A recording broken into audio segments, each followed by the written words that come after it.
first one, and I think I might have accidentally used my laptop audio instead of the Yeti audio, and so I'm scared to go back and edit that, but fuck it, we've all. Okay, so, yes, I have been gone for a long time, which is very rude of me, but it also means that I've bought a lot of books that I can now show you, so enjoy this book haul. Okay, this is my new bookshelf. I like it a lot more than the black one that I had. It also fits a lot more books because, thank God, I was overflowing. It is filled to the brim though, but you know, that's okay. Anyway, let me just show you actually the one that I'm currently reading right now. We will start with the picture of Dorian Gray.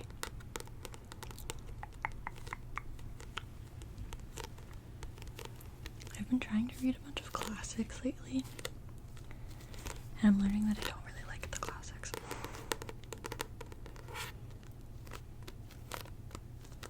This one is fine so far. I'm only 17 pages in, but it's chapter 11, which sounds better. I remember I was reading it, and there was someone named Lord Goodbody, and that cracked me up. Like, okay, Oscar Wilde, what are we doing? But this one, I believe, is about a guy who has a portrait. Dorian Gray. It's about Dorian Gray. And Dorian Gray never ages, but there's a portrait of him, and the portrait ages. And that's all I know. And I only know that from a Smosh video. So I don't know. I only bought this book because of a Smosh video. Sorry. Shane Top is my reading influencer, I fear. Actually, I don't even fear. I have read some really interesting books that he has talked about, so yeah. A young man who sells his soul for eternal youth and beauty. That's all it says. The rest is just about Oscar Wilde on the back. So that is all I know. And I'm only 17 pages in, so we shall see.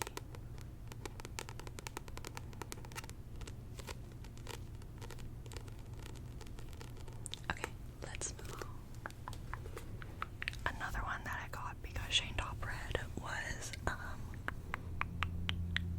can I find it?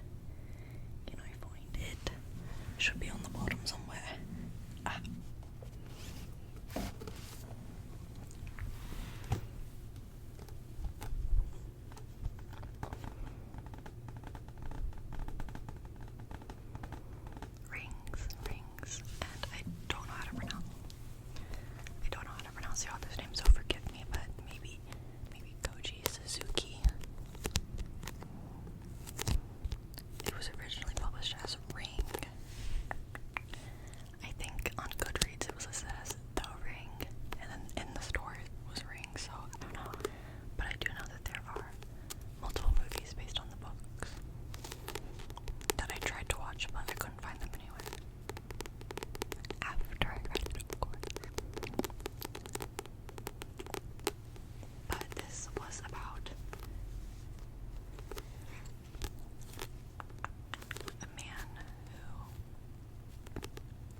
is by Holly Jackson. She wrote A Good Girl's Guide to Murder, and I love that series. I actually never finished the third book, but it was so good. The third book just got like really sad, and so I was like, I'm gonna put this down. I do intend to finish it someday, but there actually is a TV show on Netflix, and season 2 just came out, and I watched it all, of course, and they did announce that a season 3 has already been filmed. I don't know when that'll come out though, but I'm like, oh shit, I probably need to read the third book before I watch the final season. But because I loved A Good Girl's Guide to Murder, I was expecting to really enjoy this book. I did not, unfortunately. It took a long time, again, for me to like be truly invested. The main character is like 18, I think, and the way she's written, like, her behavior is that of like a 13-year-old, and it's just very jarring. I did not like the writing in this book. The plot was good. There were a lot of twists and turns, and I did end up liking the plot.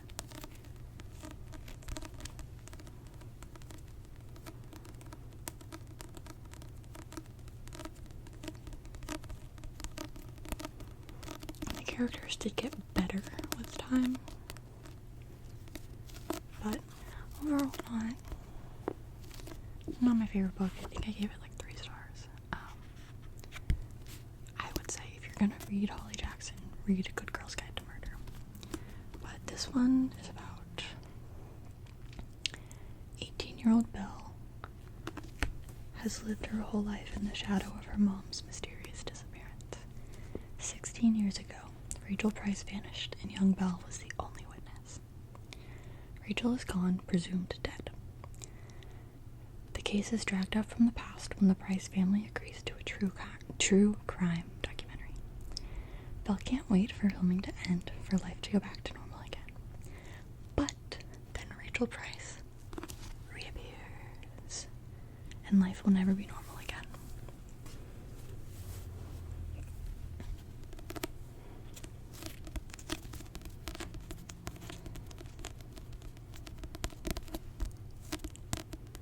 Okay, I think let's go with one more. Oh, see, I have some good ones.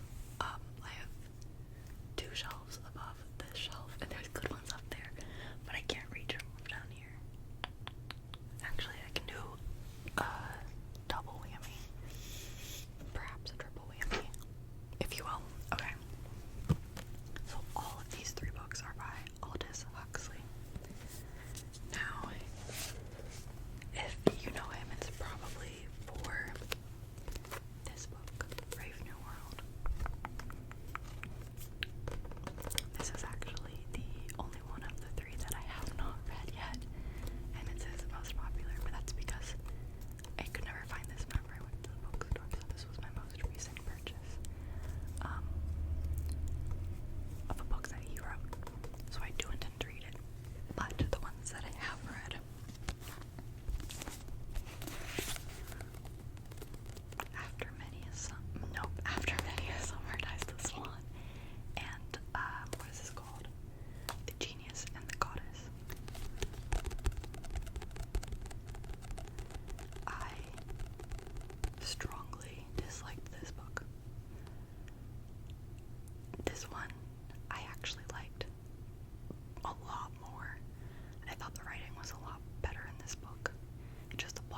it says this is